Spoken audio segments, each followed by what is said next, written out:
Toledo, una ciudad antigua suspendida entre leyendas y silencio. De día, sus calles parecen un museo, pero de noche, la historia se vuelve más oscura. Era Halloween, una noche de risas, disfraces y máscaras. Pero entre esas máscaras, una escondía algo más que una sonrisa. Dos amigos caminan por un parque a las afueras de la ciudad. No lo saben todavía, pero esa madrugada el miedo dejará de ser un juego. Hola, soy César y bienvenidos una vez más a Sí Matan, vuestro canal de True Crime en español. Quiero daros las gracias por la increíble acogida que tuvo el caso del fundador de Mango. Vuestros comentarios, mensajes y palabras de apoyo me recuerdan por qué sigo contando historias. Porque cada una de ellas merece ser escuchada. Si os gusta este tipo de contenido, suscribíos, dejad vuestro like y activad la campanita para no perderos los próximos casos. También podéis seguirme en Instagram, Spotify e iVoox, donde subo contenido adicional y los episodios en formato podcast. Dicho esto, apagad las luces, acomodaos, porque lo que vais a escuchar no es una leyenda urbana, sino una historia real, una historia de Halloween, que Toledo no ha podido olvidar.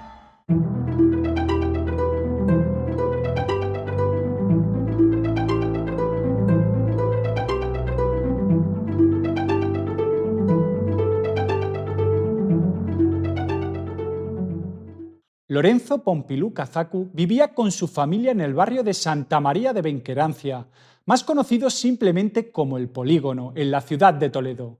Se trata de un barrio residencial a las afueras de la ciudad, un área originalmente obrera que con los años se convirtió en un vecindario humilde y multicultural.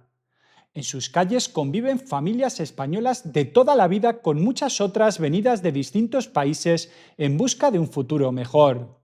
Entre esas comunidades destaca la comunidad rumana, que ha echado raíces en Toledo desde hace décadas.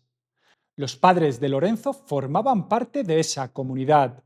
Emigraron desde Rumanía tiempo atrás y se establecieron en el Polígono, trabajando duro para salir adelante y ver crecer a su hijo en España. A pesar de estar a unos 5 kilómetros del casco histórico de Toledo, Santa María de Benquerencia es un lugar normalmente tranquilo. Tiene amplias avenidas, bloques de pisos de varias alturas y zonas verdes como el Parque Lineal, un largo paseo arbolado que atraviesa el barrio. Los vecinos suelen describir el polígono como un sitio seguro, sin grandes incidentes, más allá de algún robo menor o peleas aisladas. Nunca imaginaron que en sus calles pudiese ocurrir un crimen tan violento y extraño como el que vamos a relatar. Lorenzo, o Pompi como le decían cariñosamente sus amigos y familiares, era el único hijo de Constantín Cazacu y su esposa, ambos de origen rumano. Con 21 años de edad en 2021, Lorenzo se había criado prácticamente en Toledo, integrándose plenamente en la vida del barrio. Sus conocidos lo definen como un chico tranquilo, noble y bonachón.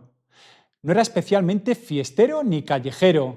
De hecho, prefería pasar el tiempo en casa con su familia o jugando con el ordenador. Era un apasionado de la informática y los videojuegos. League of Legends era uno de sus favoritos y tenía fama de ser un poco friki, en el buen sentido, de la tecnología. No se le conocía trabajo fijo en ese momento. Quizá aún estaba buscando su camino laboral, pero siempre se mostraba dispuesto a ayudar en casa y con sus parientes. Por ejemplo, solía recoger a unas primas pequeñas del colegio y echar una mano en lo que hiciera falta. Los que le rodeaban dicen que Pompi no mató ni una mosca en su vida. Era muy humilde, un trozo de pan. Su personalidad reservada no le impedía tener amigos. Uno de sus amigos de la infancia, Miguel Ángel, lo recuerda con enorme cariño. Nunca nos vamos a olvidar de él. Le echamos mucho de menos. Ojalá pudiéramos jugar un día más con él. No tenemos nada malo que decir de Lorenzo. Era querido en el barrio y no se metía con nadie. De hecho, su círculo era bastante tranquilo. No se le conocían vicios ni malas compañías. Lorenzo representaba la antítesis de la violencia, un joven bueno y casero. Por eso nadie podía creer la forma en que su vida acabó. y menos en una fecha tan señalada. Llegamos a la noche del 30 de octubre de 2021. Era sábado y la ciudad de Toledo, al igual que toda España, se preparaba para celebrar Halloween durante el fin de semana. Aunque Halloween no es una festividad nacional española, en los últimos años se había vuelto popular entre la juventud salir disfrazados, ir a fiestas o simplemente reunirse hasta tarde.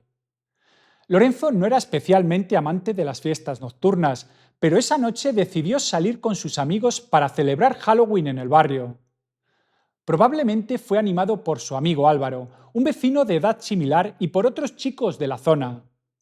No sabemos con certeza si acudieron a alguna fiesta o simplemente estuvieron dando una vuelta por el polígono, pero sí sabemos que iban de regreso a casa a altas horas de la madrugada. Lorenzo vivía con sus padres en un bloque cercano al Parque Lineal y Álvaro le acompañaba camino a casa. Era ya de madrugada, pasada la medianoche, que daba inicio al 31 de octubre, el día de Halloween propiamente dicho. Hacía frío y las calles estaban bastante vacías a esas horas. Lorenzo no iba disfrazado aquella noche, según contaría después su familia. Posiblemente llevaba ropa normal de calle. En contraste, muchos chavales por ahí iban con máscaras o disfraces típicos de Halloween. El ambiente era festivo, pero también un poco inquietante, como suele suceder en la noche de brujas. Sombras en las esquinas, jóvenes gastándose bromas y algunos sustos de mentira. Nadie podía imaginar que esa noche habría un susto de verdad que acabaría en tragedia. Cuando pasaban de las 2 de la madrugada, Lorenzo y Álvaro atravesaban el Parque Lineal, un paseo con árboles y césped que corre paralelo a la carretera Toledo 23. Este parque, sin un nombre específico más allá de Lineal, está salpicado de bancos y farolas, pero de noche tiene zonas bastante oscuras entre la vegetación. Se encontraba a solo unos metros de la casa de Lorenzo. De hecho, prácticamente enfrente de su portal. Los dos amigos caminaban probablemente por el carril bici o sendero peatonal del parque, seguramente cansados tras la larga noche. Entonces, sucedió lo impensable. Un individuo salió de la oscuridad y les cerró el paso. Álvaro apenas pudo distinguir que era un hombre encapuchado y con el rostro cubierto por una máscara. A primera vista parecía un disfraz de Halloween, pero enseguida quedó claro que no era una broma. En la mano del desconocido brilló la hoja de un machete largo, quizás de casi medio metro o más. Con voz amenazante, el asaltante les espetó que le dieran todo lo que llevaban encima. Imaginaos la escena. Dos chicos de 21 años desprevenidos, de pronto encañonados por un arma blanca enorme a las tantas de la madrugada. El pánico debió apoderarse de ellos. Lorenzo y Álvaro levantaron las manos y se vaciaron los bolsillos rápidamente. No iban armados ni tenían forma de enfrentarse a aquel hombre. Solo pensaban en salir con vida. Según declararía Álvaro después, Lorenzo consiguió sacar un billete de 10 euros que llevaba, quizás el único dinero en efectivo que traía encima. Se lo ofreció temblando al atracador, esperando calmarlo con algo de dinero. Álvaro, por su parte, rebuscaba por si tenía alguna otra pertenencia de valor que entregar. Quizá el móvil, la cartera. Ambos estaban dispuestos a ceder lo que fuera con tal de que aquel encapuchado los dejase en paz. Lo que ocurrió a continuación fue rápido y brutal. El individuo, que parecía muy alterado, tomó el billete de 10 euros, lo miró un instante y en lugar de salir corriendo con el botín, hizo algo inesperado. En un arrebato salvaje, alzó el machete y atacó directamente a Lorenzo. Propinó un violento machetazo en el cuello de la víctima, un corte certero y profundo. Fue un solo golpe, pero mortal, que alcanzó la zona lateral del cuello de Lorenzo, causándole una herida letal. Todo debió ocurrir en apenas un segundo. La hoja cortante cegó la vida de Lorenzo antes de que él pudiera reaccionar o siquiera gritar. Álvaro quedó paralizado de horror, viendo cómo su amigo caía al suelo, sangrando por el cuello. El asaltante entonces se volvió hacia Álvaro y lanzó otro tajo con el machete en su dirección. Álvaro intentó esquivarlo con reflejos desesperados. La enorme hoja pasó rozando su cabeza, por poco lo degüella a él también. El filo alcanzó a causarle un corte en la oreja y parte de la cara, pero afortunadamente fue una herida superficial. Álvaro cayó al suelo junto a Lorenzo. Ya fuera por el golpe o según contó él mismo por astucia, se hizo el muerto en el acto, quedándose inmóvil y conteniendo el aliento. Pensó que si el agresor le veía quieto y ensangrentado, daría por cumplido su objetivo y se marcharía sin rematarlo. Esa fingida muerte le salvó la vida.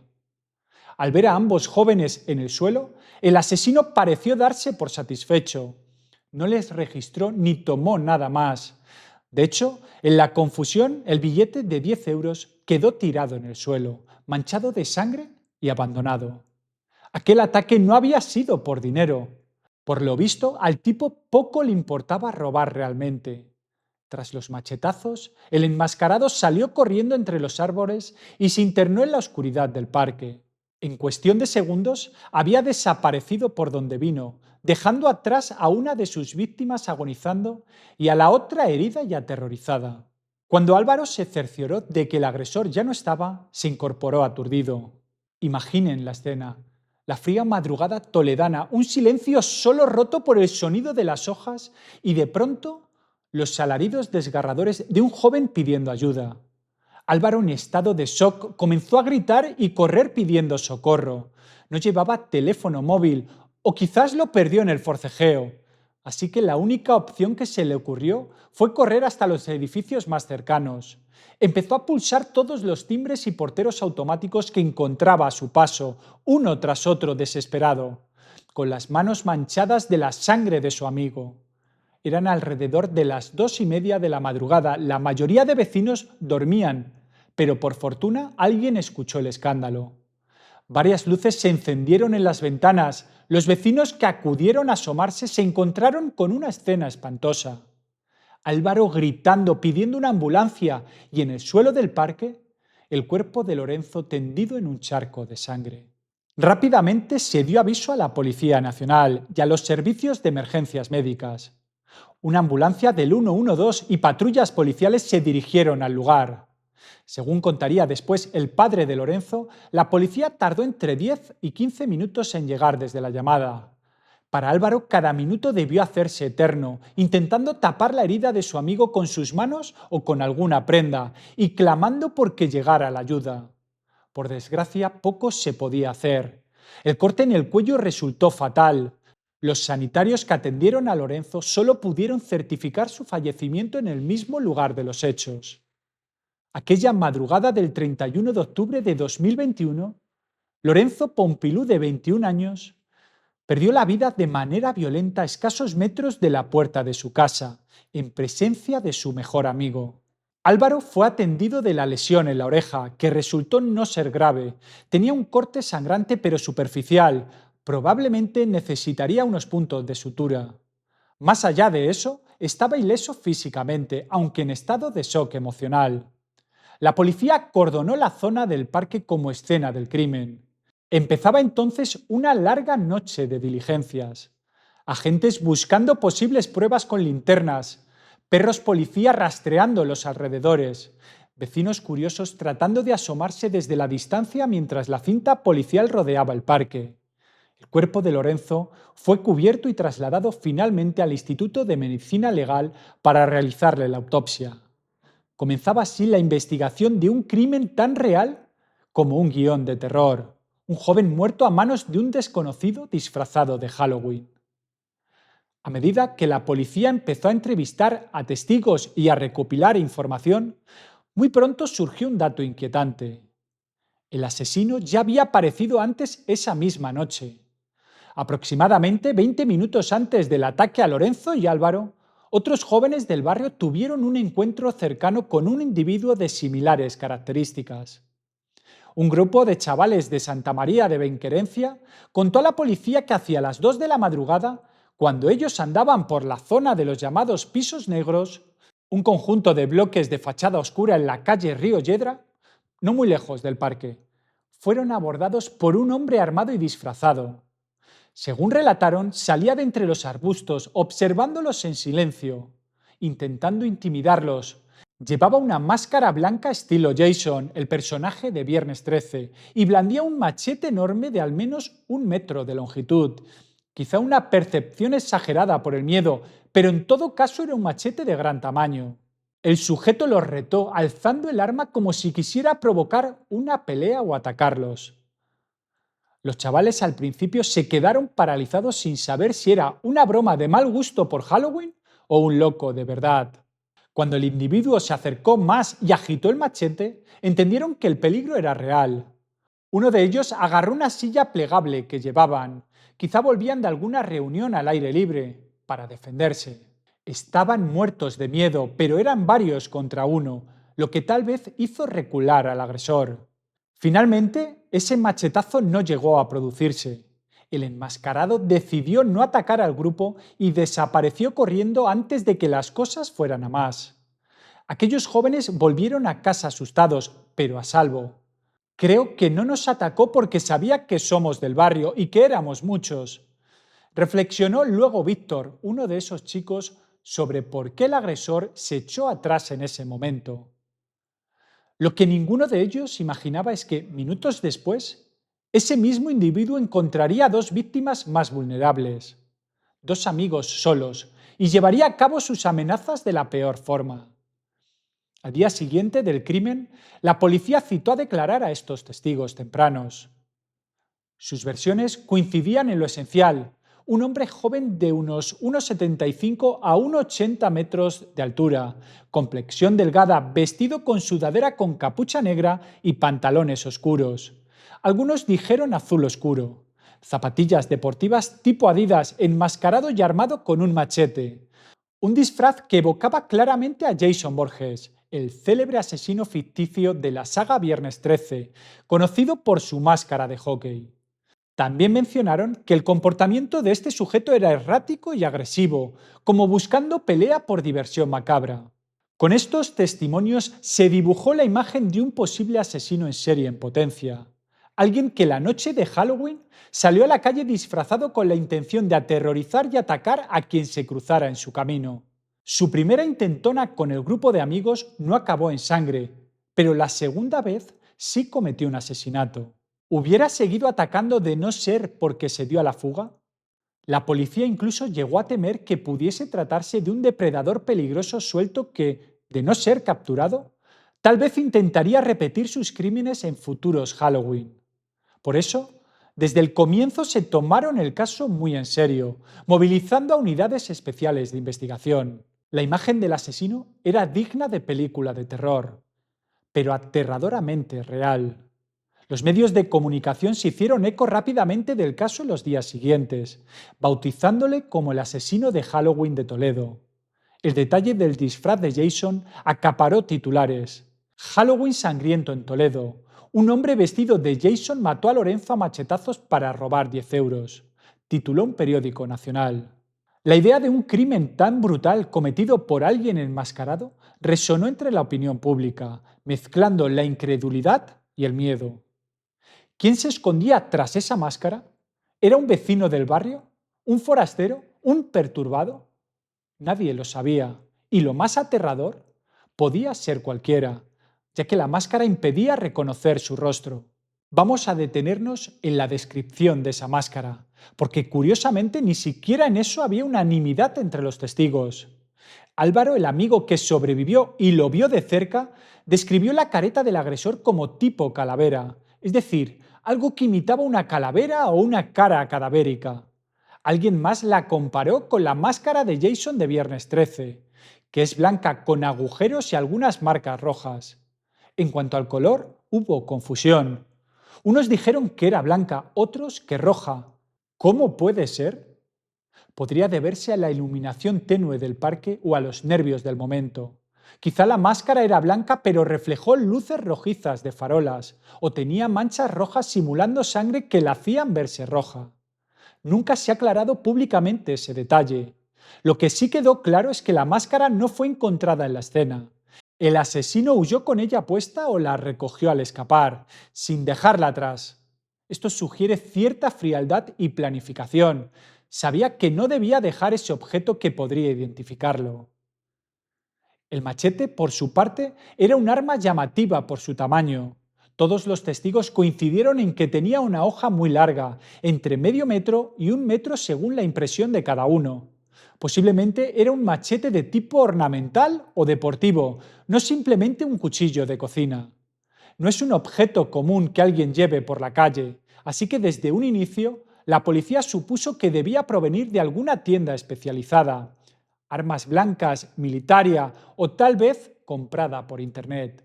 Ese machete tampoco apareció la noche del crimen. El asesino se lo llevó consigo al huir. Por tanto, los investigadores tenían dos piezas clave desaparecidas, la máscara y el machete empleados por el criminal. Hallarlos se volvió prioritario, pues podrían proporcionar pistas forenses, huellas, ADN o al menos rastrear su procedencia.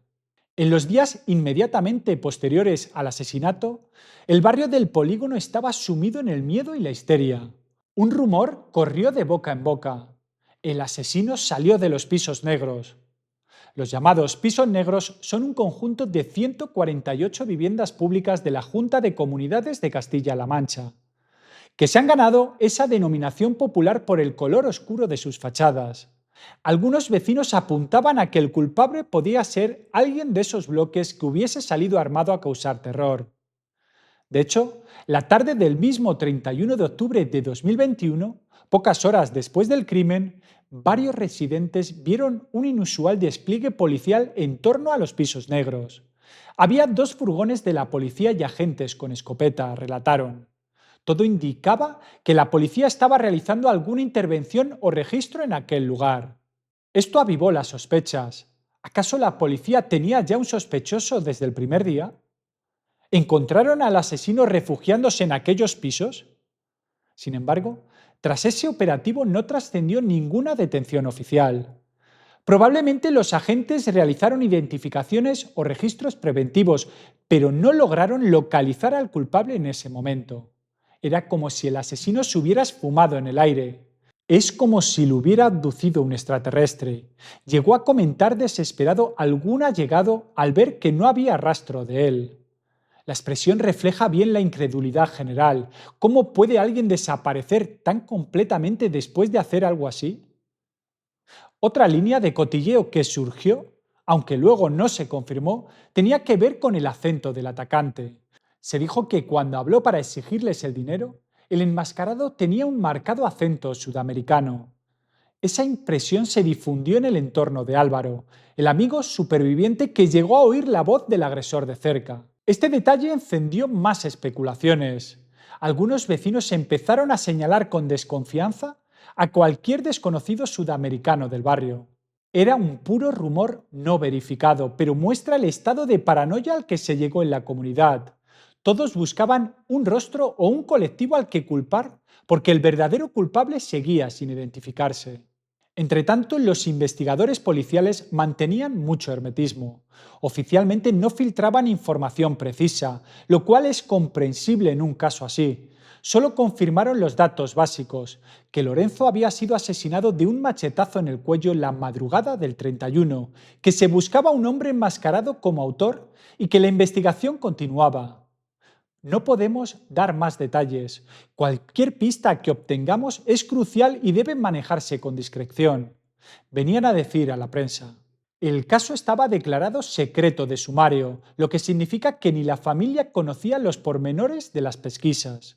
Este silencio, aunque común en crímenes graves, fue angustioso para los padres de Lorenzo, que se sentían en la oscuridad sin saber nada de cómo avanzaba la búsqueda del asesino. En medio de la consternación general, la comunidad del polígono se unió para apoyar a la familia de Lorenzo. Desde el primer momento hubo muestras de solidaridad. El día 2 de noviembre de 2021, por ejemplo, se guardó un minuto de silencio en el Instituto Alfonso X el Sabio, donde Lorenzo había estudiado durante su etapa escolar. Compañeros, profesores y vecinos asistieron para rendir tributo al joven fallecido. No es justo que esto quede impune, dijo entre lágrimas Teresa, una de sus antiguas profesoras de infantil, durante aquel homenaje. El funeral de Lorenzo tuvo lugar el lunes 1 de noviembre. irónicamente Día de Todos los Santos, en el Tanatorio Municipal de Toledo, y luego fue enterrado en el cementerio local. Acudieron decenas de personas, familiares, amigos, conocidos del barrio, todos en shock por la tragedia.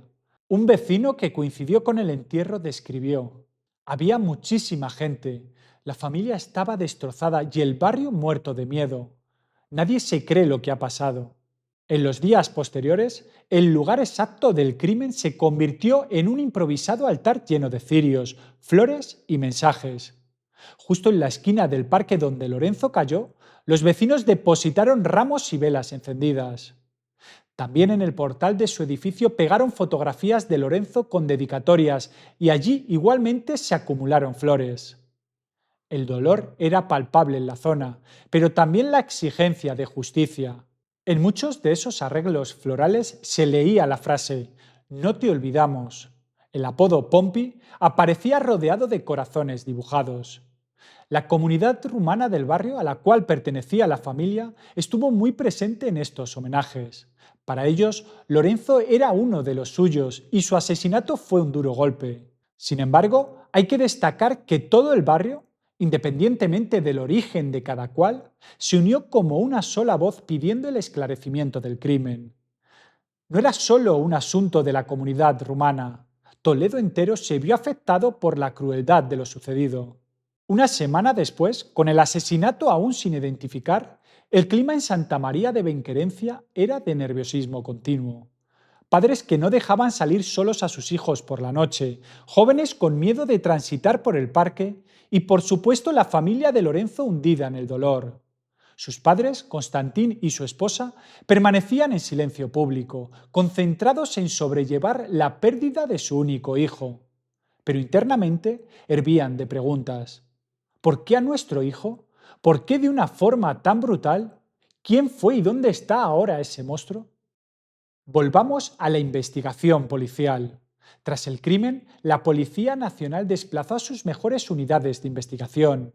En un caso de asesinato con arma blanca y sin sospechoso identificado a priori, se recurre a la Policía Judicial y a la Unidad de Delincuencia Especializada y Violenta, a la UDEF, a veces incluso a expertos desplazados desde Madrid.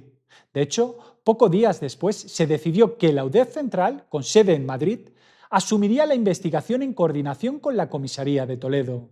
Este traslado del caso a un equipo central especializado hizo pensar a los padres de Lorenzo que se estaba poniendo toda la carne en el asador para atrapar al culpable.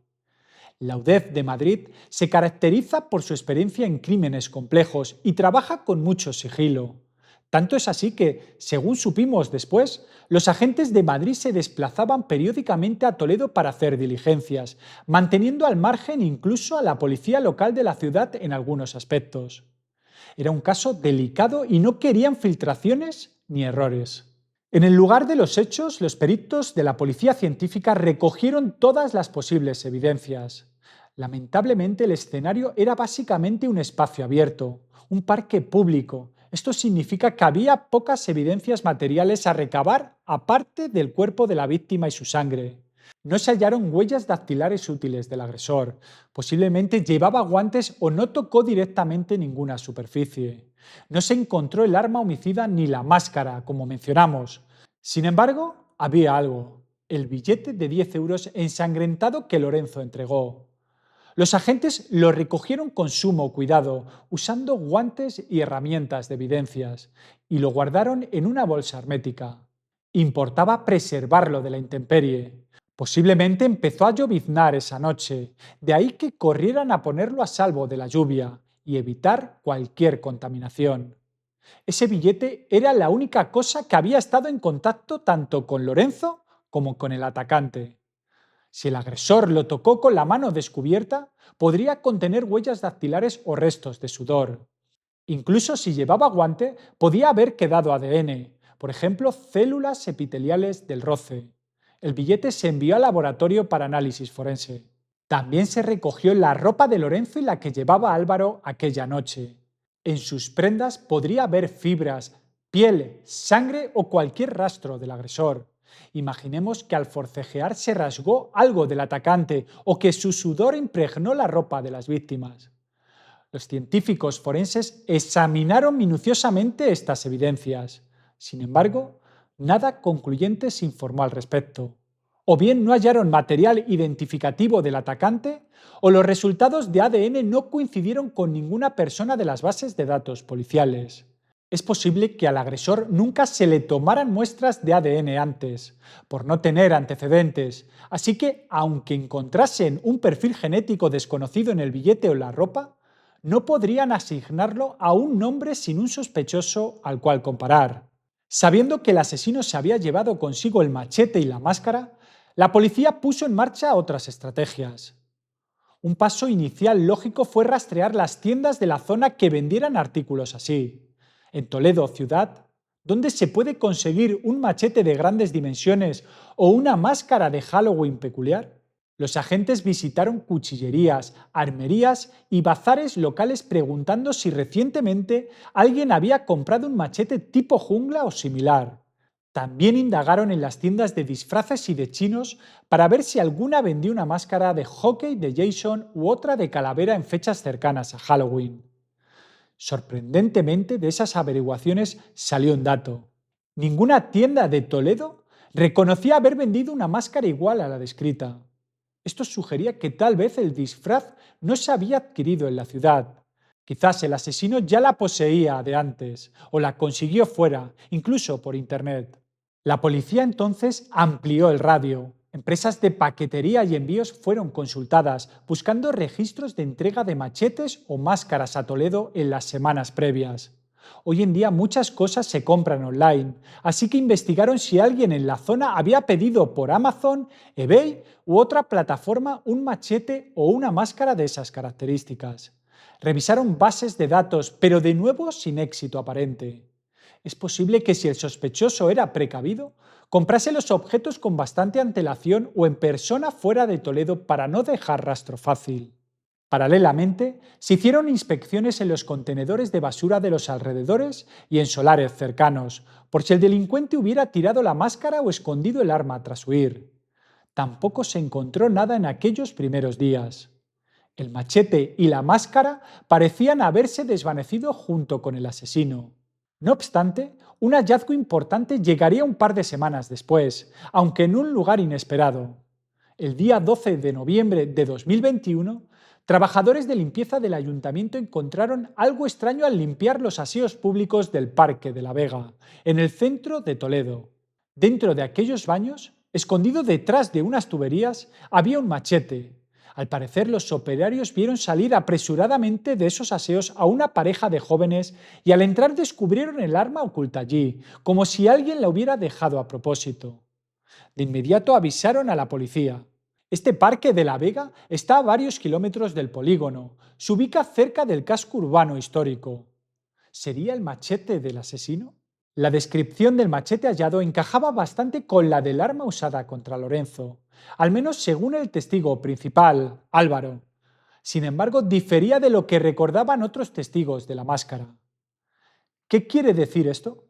Es posible que Álvaro describiera detalles, longitud, forma, quizá color del mango, que coincidían con ese machete, mientras que los chicos que lo vieron de lejos tal vez se confundieron en alguna característica.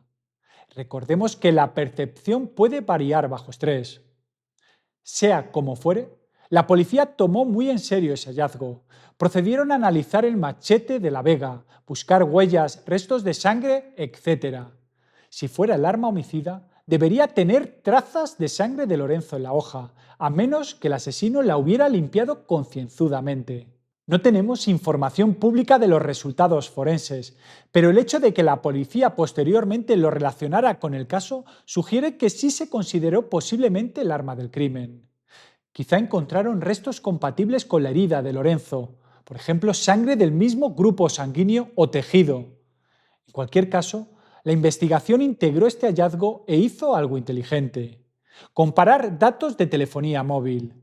Decidieron revisar qué dispositivos móviles estuvieron en la zona del Parque de la Vega el 12 de noviembre alrededor de la hora en que se vio a esa pareja en los baños y cruzarlo con los que estuvieron en el polígono la noche de Halloween. La idea era ver si algún número de teléfono aparece en ambos lugares escena del crimen y lugar donde aparece el machete. Esto podría indicar que la misma persona que estuvo en el crimen fue luego a esconder el arma allí. Lamentablemente, tras solicitar los registros a las operadoras y hacer ese cruce, no obtuvieron resultados concluyentes.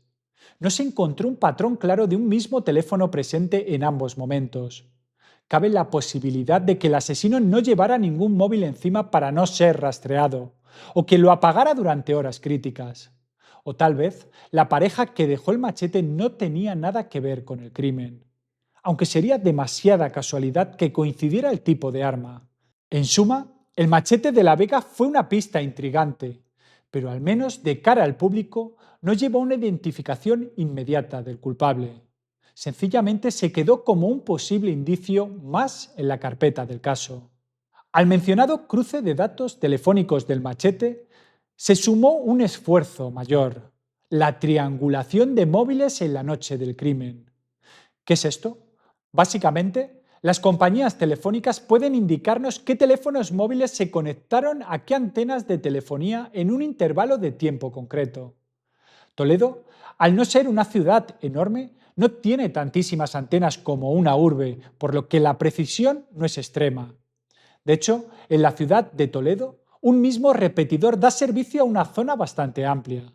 Aún así, la policía pidió a diversas operadoras los datos de todos los dispositivos que estuvieron operativos alrededor de las 2:30 de la madrugada del 31 de octubre en 4 ubicaciones concretas.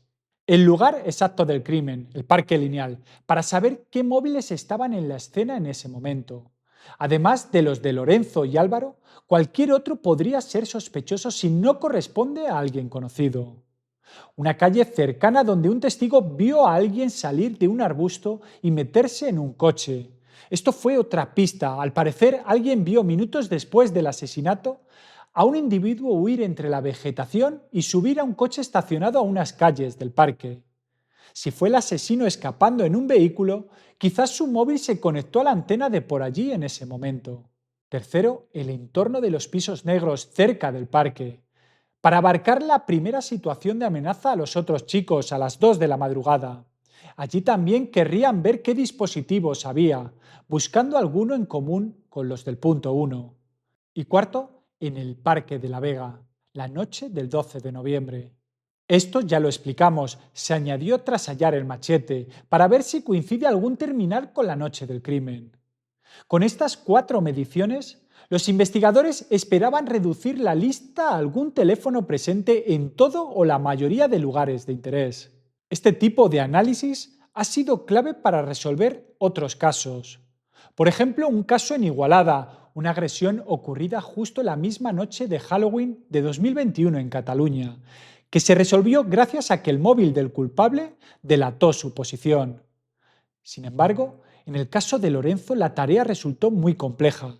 Al parecer, los datos de la antena de Toledo arrojaron muchos números y no se pudo determinar con exactitud la posición de un móvil en específico dentro del radio. Quizá había decenas de personas circulando por la zona a esa hora, entre fiestas de Halloween, servicios nocturnos, etc., lo que enturbió la búsqueda. Además, si el asesino era del barrio, su teléfono aparecería porque vive allí, no necesariamente porque estuviera cometiendo el crimen. ¿Cómo distinguir entre un vecino dormido en su casa y el asesino en el parque si ambos se conectan a la misma antena? Es realmente difícil sin más datos. Aun con esas limitaciones, la UDEF siguió intentando extraer un perfil. Revisaron una y otra vez los listados de titulares de teléfonos, verificando coartadas y descartando a quienes estaban identificados. Por ejemplo, los móviles de los propios policías en el operativo o de vecinos que se pudo confirmar que nada tenían que ver. Durante meses, la investigación cribó esas pistas tecnológicas. Como suele suceder en estos casos, varios sospechosos fueron emergiendo en el radar policial conforme avanzaban las indagaciones. Ninguno de ellos, al menos en el primer año, pudo ser acusado formalmente, pero sí los investigaron a fondo. En concreto, se supo que hubo al menos 2 sospechosos principales en distintos momentos. Uno de los sospechosos surgió posiblemente de las informaciones iniciales en el barrio. Podría haber sido alguien de los pisos negros que encajase físicamente con el agresor o tuviera fama de violento. No se reveló públicamente su identidad, pero sí trascendió que la policía registró un domicilio con consentimiento del propietario en fechas tempranas. Este sospechoso fue interrogado y colaboró voluntariamente con la policía, permitiendo el registro de su casa. No encontraron nada incriminatorio en su vivienda, ni armas, ni máscara, ni ropa manchada, etcétera, por lo que quedó descartado. Se rumorea que este primer investigado podría haber sido alguien de entorno marginal, quizás con antecedentes, pero sin pruebas no podían detenerlo.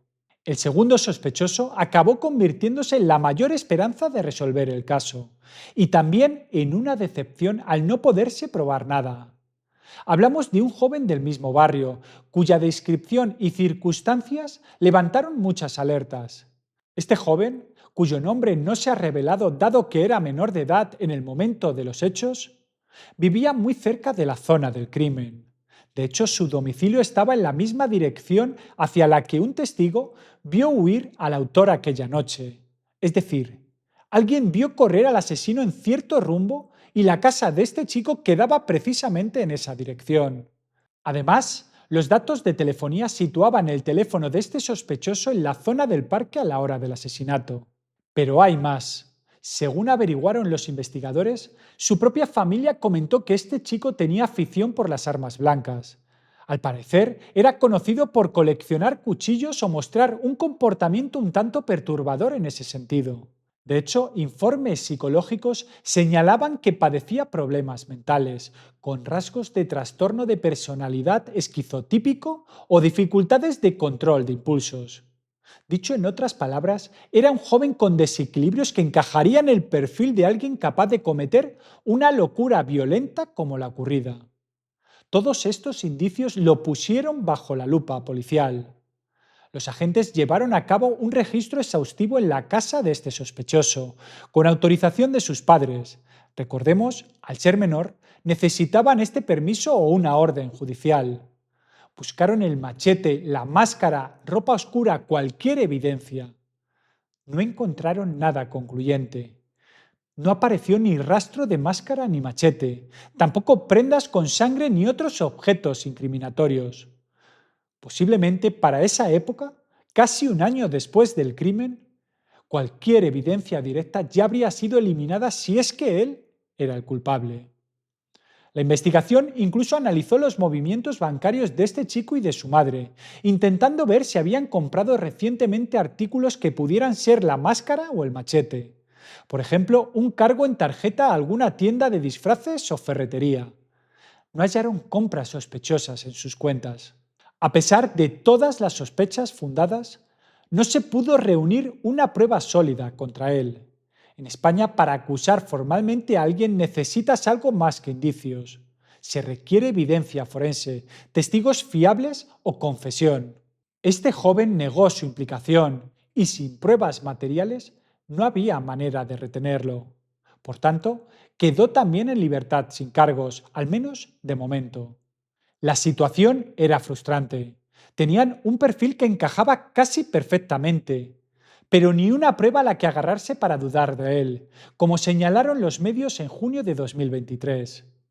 Si realmente era el autor, se había cuidado muy bien de no dejar huellas.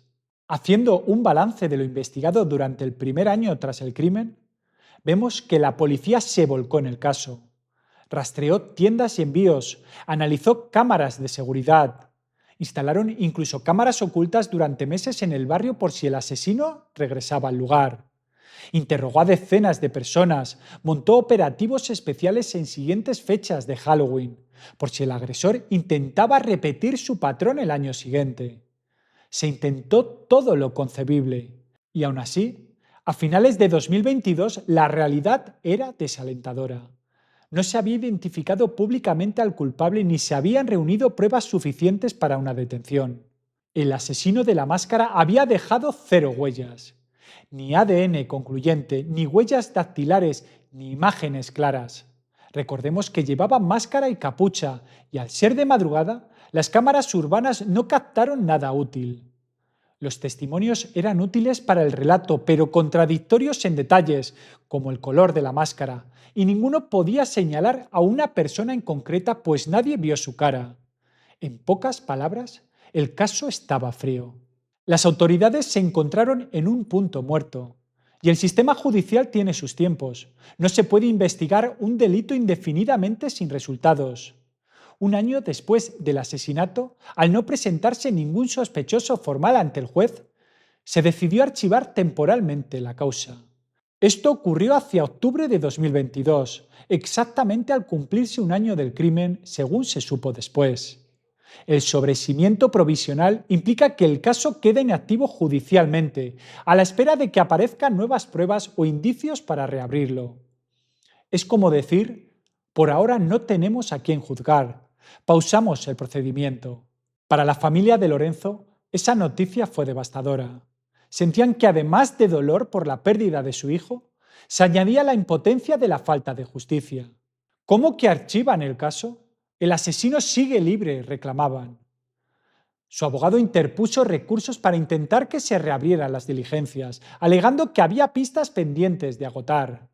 Pero sus solicitudes fueron rechazadas por el Juzgado de Instrucción número 3 de Toledo, que consideró que la policía ya había hecho todo lo posible y que sin novedades concretas no procedía a mantener abierta una causa estancada. Así las cosas, al cumplirse el primer aniversario en octubre de 2022, el caso Lorenzo Pompilú permanecía oficialmente sin resolver. Ese 31 de octubre de 2022, familiares, amigos y vecinos de Lorenzo organizaron una emotiva concentración en el barrio para recordarlo y exigir justicia. Portaron pancartas con la foto sonriente de Lorenzo y un mensaje que dolía leer: asesinado por 10 euros. Esa frase resumía la indignación de todos. Que una vida tan valiosa hubiera sido arrebatada por algo tan mísero. Otros carteles decían: tu ausencia duele, pero tu recuerdo nos hará sonreír. Decenas de personas se reunieron en el Parque Lineal, justamente en el lugar del crimen, para rendir homenaje. Hubo velas encendidas al atardecer y se guardó silencio en su memoria. Sus seres queridos, con lágrimas en los ojos, se abrazaban unos a otros preguntándose cuándo habría respuestas. Especialmente conmovedora fue la presencia de Constantín, el padre de Lorenzo, un hombre ya mayor, rondaba los 70 años. Se le veía abatido pero agradecido por el apoyo del barrio. Pompi no mató una mosca en su vida, era muy noble, muy humilde, recordó un primo suyo en declaraciones a la prensa aquella tarde, insistiendo en la bondad de Lorenzo. Las cámaras de televisión locales captaron la rabia contenida de los asistentes coreando «Justicia para Lorenzo». En ese acto del primer aniversario, la policía local también estuvo presente discretamente para garantizar el orden. Y aunque el caso estaba archivado, los investigadores de la UDEF no lo habían olvidado. Seguían trabajando en la sombra con la esperanza de un golpe de suerte. De hecho, en los meses siguientes se movieron algunas piezas importantes. Llegamos a junio de 2023, año y medio después del crimen. La policía, consciente de que necesitaba la ayuda de la ciudadanía para destrabar el caso, tomó una iniciativa. Difundió públicamente fotografías de objetos muy similares a la máscara y al machete usados por el asesino. En sus redes sociales, la Policía Nacional compartió la imagen de una máscara roja y un machete largo, acompañadas de un mensaje pidiendo colaboración ciudadana. Decían algo así: ¿reconoce estos objetos? ¿Ha visto a alguien con ellos o sabe dónde se venden en Toledo o cercanías? Si tiene cualquier información, contáctenos al teléfono. Su colaboración puede ser fundamental para resolver el asesinato de Lorenzo Pompilú. Este llamamiento buscaba generar nuevas pistas. Quizá alguien recordaría haber visto a un vecino con una máscara roja de calavera, o sabría de alguna tienda particular que vendiese un machete de esas características. El teléfono que facilitaban era una línea directa con los investigadores de la UDEF. La publicación obtuvo cierta difusión en redes y medios. Era inusual ver a la policía pidiendo ayuda de esta forma con evidencias de un crimen tan antiguo, lo cual indicaba que estaban un tanto desesperados. ¿Por qué mostraron una máscara roja? Aquí se aclaró uno de los dilemas. Al parecer, la policía dio más crédito al testimonio que hablaba de la máscara de color rojo. Quizá en sus indagaciones descubrieron que existía una máscara de hockey edición especial en color rojo, o con manchas rojas, que encajaba con la descripción. De hecho, la imagen que difundieron era la máscara de Jason de Viernes 13, pero pintada de rojo. Al lado, la foto del machete era la de un arma grande tipo jungla, muy parecida a la hallada en La Vega. Todo apuntaba a que la investigación seguía creyendo que esa máscara y ese machete eran la clave para dar con el culpable. A raíz de esta campaña, muchas personas llamaron aportando información. Sin embargo, hasta donde se sabe, no surgió la pista definitiva de esas llamadas. La mayoría de datos recabados seguramente ya habían sido considerados o resultaron pistas falsas. Aún así, la policía insistió públicamente en que la investigación seguía activa al 100% pese al tiempo transcurrido y que no se rendirían. Durante gran parte de los primeros 2 años, la familia de Lorenzo mantuvo un perfil bajo en medios, confiando en la labor policial. Pero conforme pasaba el tiempo sin resultados, fueron acumulando frustración. Especialmente Constantín, el padre, quien finalmente decidió hablar abiertamente. En octubre de 2023, al acercarse el segundo aniversario del crimen, Constantín rompió su silencio en entrevistas con la prensa local, expresando toda la indignación y dolor que llevaba dentro. El padre de Lorenzo denunció que las autoridades les habían tenido desinformados casi por completo. No nos han informado de absolutamente nada, afirmó explicando que ni siquiera respondieron a unas 10 preguntas que la familia, a través de su abogado, había enviado por escrito a los investigadores. Es incomprensible, somos los padres de la víctima y nos han tratado con una falta de humanidad y profesionalidad indignante, llegó a declarar. Estas duras palabras reflejan que la familia sentía falta de empatía por parte de quienes llevaban el caso. Constantín contaba, por ejemplo, que la policía tardó 4 horas tras el crimen en avisar a la familia de que Lorenzo había muerto, mientras que a los padres de Álvaro, el amigo, les informaron a la media hora. Mi hijo fue la víctima mortal, pero nos trataron como si no importáramos, lamentaba. Ese detalle conocido gracias a él muestra un fallo en el protocolo de comunicación. Aparentemente, la policía notificó antes a los padres del testigo, quizá porque necesitaban autorización para interrogar al menor o porque Álvaro estaba herido leve y bajo atención, que a los padres de la víctima fatal. Para Constantín eso fue un golpe añadido. Enterarse con tantas horas de retraso de la muerte de su hijo le pareció injustificable. Constantín enumeró públicamente una serie de interrogantes sin resolver que, a su juicio, la investigación debía aclarar. ¿Se inspeccionó adecuadamente el lugar del crimen? Él creía necesaria incluso una nueva investigación en el lugar de los hechos, por si algo se pasó por alto. ¿Por qué no se hizo un retrato robot del agresor? Dado que Álvaro lo vio, aunque llevaba máscara, pudo ver su complexión, ojos, etc. El padre piensa que debería haberse intentado un boceto facial con base en lo poco que se intuía, combinado con las descripciones de vestimenta. Aunque la efectividad de un retrato robot con un enmascarado es discutible, para la familia era una oportunidad más de difusión. La máscara, ¿de calavera o de Jason? ¿Blanca o roja?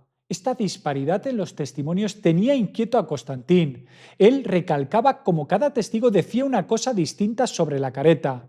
En su opinión, eso debía resolverse, aclarando qué máscara era realmente. ¿Hubo más lesiones en el cuerpo de Lorenzo aparte del corte en el cuello?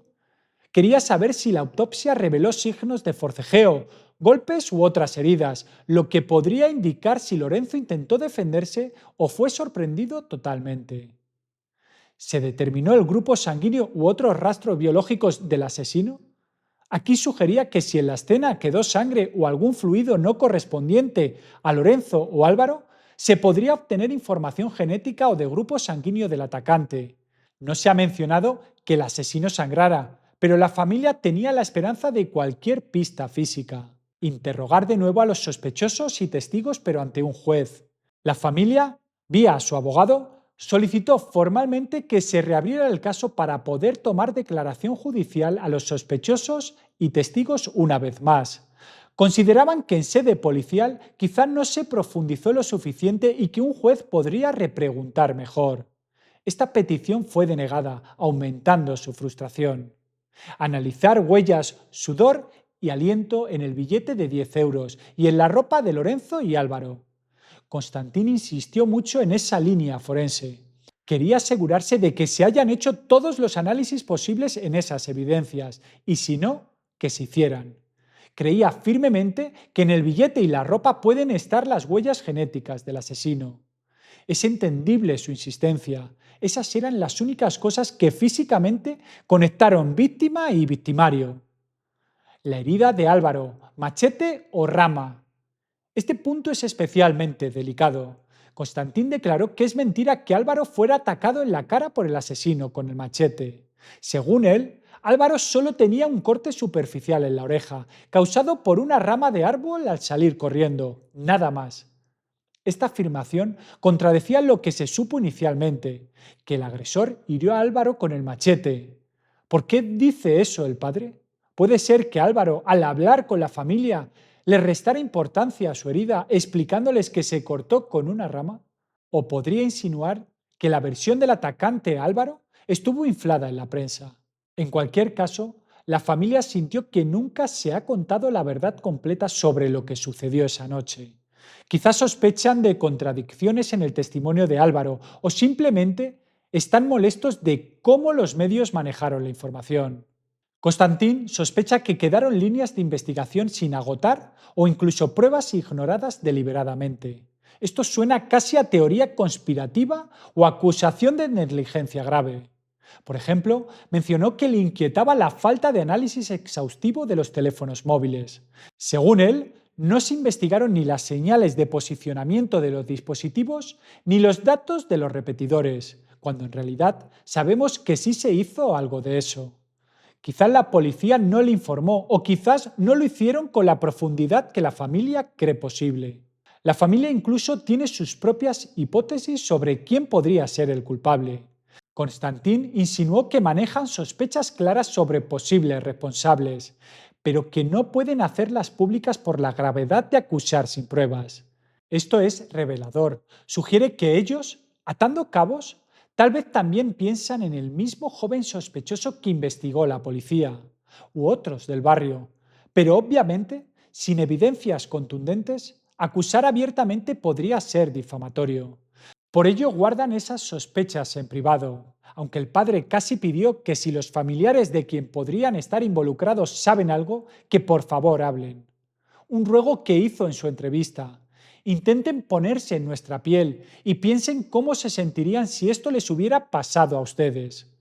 No busca venganza, dijo, busca la verdad y apela a la empatía de cualquier persona que pudiera romper el silencio. Estas declaraciones del padre hicieron evidente la brecha entre la familia y la investigación oficial. Por un lado, los agentes probablemente hicieron todo lo que estaba a su alcance técnicamente. Por otro, los padres sienten que no se hizo lo suficiente o que se les menospreció en el proceso. Esta situación lamentablemente es común en muchos casos no resueltos, donde las familias se sienten abandonadas por la justicia. Al cumplirse 2 años sin resolverse el crimen, octubre de 2023, el caso de Lorenzo Pompilú ya era uno de los más enigmáticos y frustrantes de la crónica negra reciente de Castilla-La Mancha.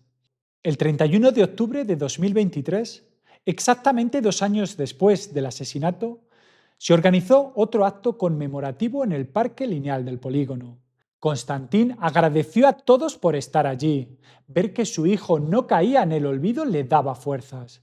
Pero también expresó su queja. No hay ninguna pista, ningún criminal. Todo está bajo secreto de sumario y nadie nos dice nada. Su frustración era enorme. Recalcó que él no podía hacer más porque no es la policía ni la justicia, pero que confiaba en que algún día el asesino daría la cara, aunque fuera solo para decir por qué le quitó la vida a su hijo por 10 euros. Al mencionar lo de por 10 euros, la emoción lo embargó y recibió un caluroso aplauso de todos los asistentes como muestra de apoyo. En ese acto hubo un detalle inesperado. Tomó la palabra alguien a quien los medios llamaron el hermano de Lorenzo.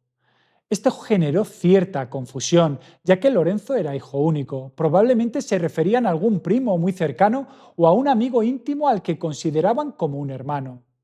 Esta persona cerró el evento diciendo: Esperamos que las fuerzas de seguridad hagan su trabajo. Lorenzo era el mejor chico del mundo, sin vicios. Algún día el criminal va a pagar por lo que hizo. El caso Lorenzo Pompilou continúa oficialmente sin resolver. Nadie ha sido condenado ni identificado públicamente como autor del crimen. Para desesperación de sus padres, es como si el responsable se hubiera desvanecido de la noche de Halloween tras quitarle la vida de su hijo. El expediente duerme en un archivo judicial, acumulando polvo a la espera de que algo nuevo suceda. Una confesión, un testigo de última hora, una prueba de ADN que encaje, algo. Pero de momento las incógnitas superan a las certezas. ¿Qué sabemos con seguridad? Sabemos cómo ocurrieron los hechos, un atraco improvisado que derivó un asesinato a sangre fría, con un disfraz de por medio. Sabemos que Lorenzo no puso resistencia y aún así fue asesinado cruelmente. Sabemos que hubo un intento previo de ataque ese mismo día, lo que pinta un patrón de conducta muy peligroso en el autor.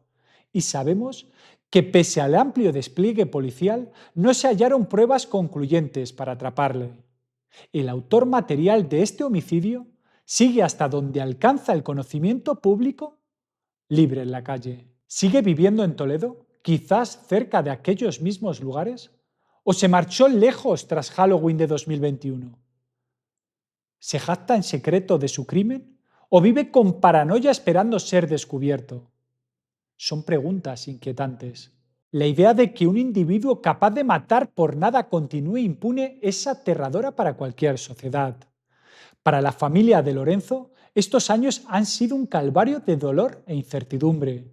Sus padres envejecen con la carga de no tener justicia ni verdad. Su padre, Constantín, expresa que no quiere morir sin al menos saber quién hizo esto y por qué. Tenemos la amarga sensación de que se ha dejado escapar la oportunidad de hacer justicia. Dice sintiendo que las autoridades se rindieron demasiado pronto. Pero ellos no se rinden. Siguen organizando homenajes cada año para mantener viva la memoria de Lorenzo y la reivindicación de justicia. No permiten que el caso caiga en el olvido. La sociedad toledana, por su parte, tampoco ha olvidado. Este crimen supuso un trauma colectivo. Convirtió una festividad alegre en un recordatorio anual de que el mal existe en cualquier parte. Cada Halloween, muchos en Toledo recuerdan con escalofríos el caso de Lorenzo. Incluso hay quienes han dejado de permitir que sus hijos salgan disfrazados solos por la noche, por ese miedo residual. Es como si la sombra de aquel asesino enmascarado aún se proyectara sobre la ciudad cuando llega el 31 de octubre. Las autoridades aseguran que cualquier pista nueva reactivaría el caso. A veces, en crímenes sin resolver, el tiempo juega a favor. Alguien rompe el silencio años después, o el culpable comete un error en otro hecho y es delatado. O una muestra de ADN de un familiar salta en una base de datos y se conecta a los puntos. Nunca se sabe. Por ello, la familia Pompilou insiste en que no perderán la esperanza. Creemos firmemente que quedan pistas por seguir y personas por interrogar. El cierre del caso no puede ser el final de esta historia, declararon. Y tienen razón. Mientras no se haga justicia, la historia de Lorenzo no puede darse por cerrada. Nosotros desde aquí queremos terminar recordando a Lorenzo como lo que fue, una víctima inocente de la violencia sin sentido, un joven bueno, querido y pacífico, cuya vida fue arrebatada de la forma más cruel. Espero sinceramente que este caso pueda resolverse algún día, que el culpable, sea quien sea, pague por lo que hizo y que la familia de Lorenzo encuentre algo de paz. Gracias por llegar hasta el final del vídeo y por vuestro interés en este caso. Si tenéis teorías, opiniones o simplemente queréis dejar vuestro mensaje de apoyo a la familia, podéis hacerlo en los comentarios con respeto. Este ha sido, sin duda, un caso muy difícil de narrar por la injusticia que representa. Antes de despedirme, os agradezco de nuevo el apoyo. Si os ha parecido útil este vídeo, no olvidéis darle a like y compartirlo. Y si alguno no estáis suscritos, os invito a uniros a nuestro canal para más casos de investigación y misterio. Porque el tiempo borra huellas, pero no la verdad.